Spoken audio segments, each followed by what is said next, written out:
Evil doesn't look like a monster. It looks like a 21-year-old girl with a smile on her face, sitting in a courtroom after stabbing a pregnant woman to death, still smiling. And the most disturbing part, she knew exactly what she was doing. So I'm going to show you something. Actress Sharon Tate was murdered along with 4 friends in her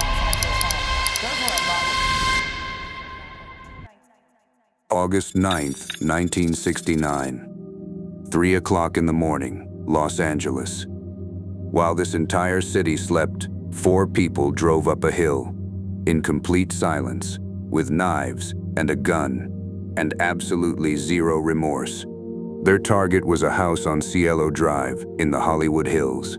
Inside that house was Sharon Tate, 26 years old, one of the most famous actresses in the world, 8.5 months pregnant, and completely unaware of what was coming. She had friends over that night: Jay Sebring, Abigail Folger, Wojciech Frykowski, normal people having a normal night, and then the lights went out, the phone lines went dead, and 4 strangers walked through the door. What happened next lasted less than 1 hour, but the damage will never go away. 5 people went into that house that night, and none of them walked out. But before we talk about that night, we need to talk about the man behind it, Charles Manson. Forget everything you have seen in movies, documentaries, and the dramatizations, because the real Charles Manson was far more dangerous than Hollywood ever showed you. He wasn't just a cult leader. He was a psychologist without a degree, a predator without a weapon. He didn't need a knife because he used words. He would find broken people, runaways, dropouts, kids with no family, people who had absolutely nothing, and he would give them everything: love, purpose, identity, belonging. And then slowly, deliberately, surgically, he would strip all of it away and replace it with one thing: total blind obedience. By the time he was done with you, you wouldn't kill for yourself, you would kill for him, and you would feel absolutely nothing doing it. Susan Atkins was his greatest creation and his most devastating weapon.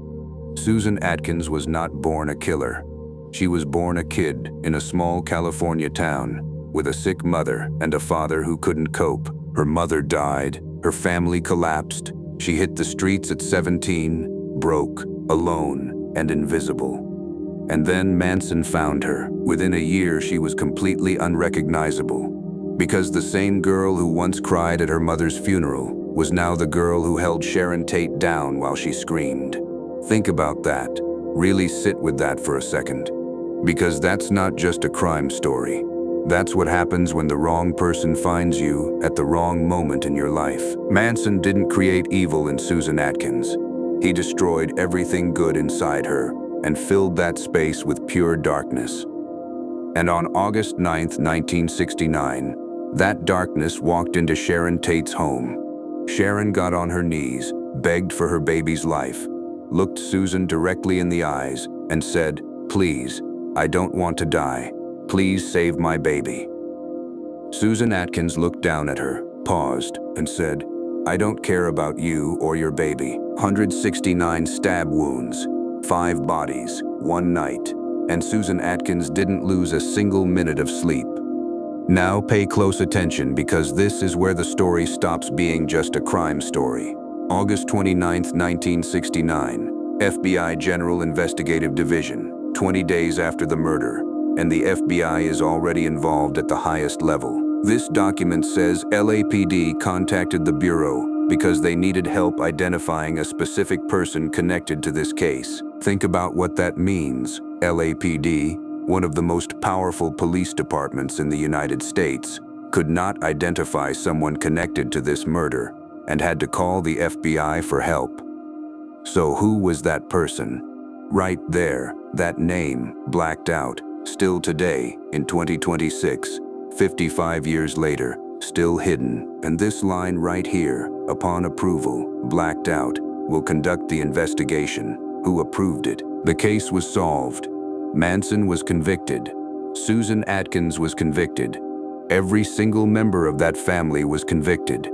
So then why does this document still have secrets buried inside it? What is so dangerous about one single name that the United States government has kept it hidden for over half a century? I'll let you answer that yourself.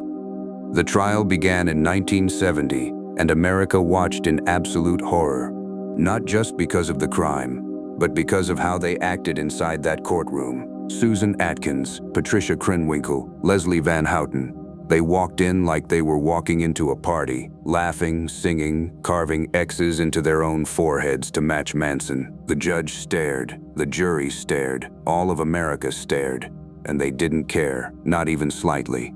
Susan Atkins actually bragged about it to another inmate, described it in detail, and laughed while doing it. And that testimony is exactly what broke the case wide open. Her own words, her own pride, her own darkness. Manson, Atkins, Krenwinkel, Van Houten, all convicted, all sentenced to death. And then California abolished the death penalty, and every single sentence was quietly changed to life in prison. Charles Manson died in that cell in 2017 and never showed a single moment of remorse. Susan Atkins died in 2009 from a brain tumor. But here is the part that will genuinely disturb you. After everything, after 40 years in prison, after every parole denial, after the brain tumor, when they finally asked Susan Atkins if she felt guilty, she paused, and then she said, "I have done everything I can to make amends. I am not that person anymore. Not that person anymore." Sharon Tate never got to become a different person. Her baby never got to become any person at all. Jay Sebring never got to become a different person. Neither did Abigail, neither did Wojciech, neither did Stephen Parent, an 18-year-old kid who was simply visiting a friend that night. But Susan Atkins got 40 years to become a different person. And that FBI document, still sitting in a vault somewhere, names still blacked out, secrets still sealed.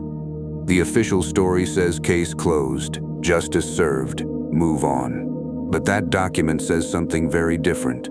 It says there was someone else, someone LAPD couldn't identify, someone the FBI went looking for, someone whose name the United States government decided you should never know. Was that person ever found? We don't know. Was that person ever charged? We don't know. Is that person still alive today? We don't know. August 9th, 1969, 3 a.m. 4 people drove up a hill in silence, and 55 years later we are still asking questions that nobody will answer. That's not a solved case.